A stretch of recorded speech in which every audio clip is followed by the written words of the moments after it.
በርበሬ ገዝታችሁ ታውቃላችሁ? በርበሬ ገዝቶ የሚያከተማ ስለ በርበሬ ታውቃላችሁ አይደል? ደረቅ በርበሬ ገዝታችሁ ታውቃላችሁ? ንገሩኝ። እርጥብ ነው ደረቅ ነው በርበሬ? ንገሩኝ እንጂ ምን ነው ቶሎ።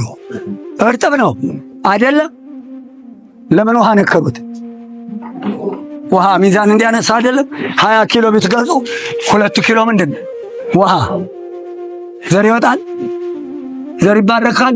ስለመዳህን ያለ ይሄ በርበሬ እንደዛው እንደታጨቀ ይቀመጣል፣ ውስጡ ጥቁር ይሆናል። ስትቀነጥሱት ስለ እግዚአብሔር እየሰነጠቃችሁ ጥቁር ያለውን ጣሉት። ከዚያ አጠራቅሙና ዘፍስፉት። እሽት አድርጋችሁ ጠቡ። ጥቁሩ ከለቀቀ በኋላ ቀዩም አብሮ ይለቃል። ያንን ነጭ ሆኖ ግራጫ ሆኖ ነው የሚተርፈው።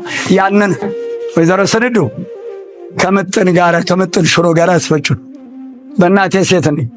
ብትበሉት ግን መድኃኒት የሌለው በሽታ ነው የምትወድቁት። አንጀታችሁ ይታወካል።